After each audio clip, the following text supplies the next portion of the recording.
Don't blink, it's your boy Ink. Welcome to the Real Content of the Show. This is doing well on this 3rd October 2024. It is early AF, but we don't care because why not? We're doing a very, very, very cool video today. I think I'm gonna have to sleep after that. And that cool video is Dexter Season 3, Episode 7. Now, this one is. It's the build up is so slow, but we're moving forward. So now Dexter figure out, okay, can I trust Miguel to kill with me? And inside, yes.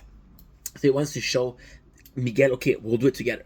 But now they have to find a victim. Now, Dexter has this whole entire code. And it's nice because we're seeing, the more episode comes in, the more we're seeing a more aggressive Harry and the Vision. Because Dexter imagined a Harry, and we're seeing a very, not aggressive Harry, but a more passive aggressive.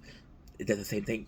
A more like he's kind of like an asshole with Dexter, and you realize that it's supposed to be showing off the fact that Dexter and Harry aren't thinking about the same thing. They're not seeing the same things the same way. They're not on the same wavelength, and it serves a good purpose when you look at it like that. Now, that being said, we have this. My apologies. We have this beautiful, beautiful thing, which is they're gonna choose a victim, and they don't agree with it. And why is it a beautiful thing? Because Dexter showed that he still cares about the code, and Miguel's like, no, there's a lot of victims, there's a lot of criminals, and at the end, Miguel is able to find a criminal that he wants to kill, and he's able to find a criminal that Dexter would want to kill. And again, in this one, there's no talk about Miguel joining, but Dexter wants to teach him the way. Dexter wants to teach him how he does it. Dexter wants to include it in a thing. We're getting more of Rita. We're getting more of the fact that Ramon is possibly the killer, and we're afraid of him because he has a lot of power. And his brother, which is Miguel, has a lot of power. So Ramon is almost an untouchable. We got more and more. Lagerta and Wolf, but this time Lagerta and Wolf are against Miguel. They're going against Miguel, and you can kind of see that Wolf doesn't like Miguel, and Miguel doesn't like Wolf. We have a possible killer, and we know who he is. We have a different Masuka. Masuka is changing a lot, and I think it was needed, but Masuka was. You feel bad for Masuka because nobody cares about him. However, he wasn't a likable character, so you feel bad for him because even if he's not liked, he wasn't being treated properly. Now it's a show, but still. And the episode is very, very prone to say, hey, we what were we killing? And there's a girl that was in front of his father, and she has a picture, and for the first time Dexter takes about Harry in a positive fashion. And I think it's there to reinforce the code, which is good because it was needed. The code was needed. The simple fact that Dexter is trying to put the code on a higher pedestal that it is right now is super important. Got more of Anton and Debs, and now they're serious, but Anton start to disappear, and it's funny because we learn more. We learn that Quinn never hired Anton.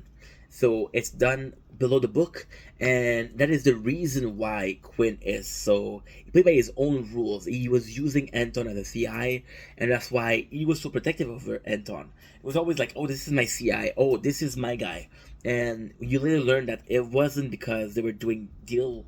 It wasn't crooked. He just wasn't paying correctly Anton, right? He wanted to keep him for himself.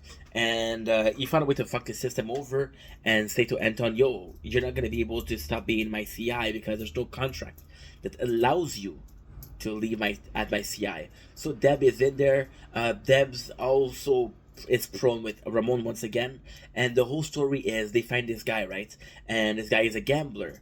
And it is nice because low-key, high-key, Dexter's taking a chance. He's taking a gamble with Miguel. We got more of Rita, and you feel bad for Rita because she's finding everything. She lost her job, and you're seeing Rita. And the reason why I haven't talked about Rita is because I find her disappointing in this season.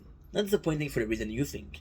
I find her disappointing narratively speaking because season 1 she was this very soft, like, oh, I'm never gonna say no, everything is okay, I'll let people walk over me. And season 2 she's like, no, fuck you. I'm gonna stand up for myself. Now she's back to, she loses her job and she's like, okay, well, now this wedding to plan, I'm pregnant, I don't know what to do. And it sucks because Aster and Cody are becoming really close with Dexter, and it's like their new dad, since Paul died. And that's pretty much the story. There's a lot that I'm not saying, but again, the goal is for you to watch the show. I'm just here as a guide with talking to who you talk about the show with. And yeah, there's a lot I could say more, but fuck it. Let's add something more. Okay, cool. I miss Harry. Because Miguel is seen as this really good brother to Morgan and to Dexter, sorry. And well, it's the same person, but so he is this really cool person, and I do like Miguel, but to me Miguel is a bit like Dokes. He is very violent and he believes in the system of justice. As of Harry was more like, okay, well, you know what, we'll do our own thing. And I believe Dexter is a bit more, and although Dexter and Miguel are very similar, I still believe that Dexter is more similar to Harry. So it causes me a problem because I'm like, hey, you're giving up on Harry, but Harry helped you your whole life. Even if the code of Harry is flawed, if that was the code that took you your own life, it's like, for example, I'm not religious, or I am religious, right? And I believe in God. And the next day I'm like, you know what? I don't believe in God, but that same God raised me. That same church raised me. I'm like, no, I don't need you guys. That doesn't work like that. It's not the proper way to do things.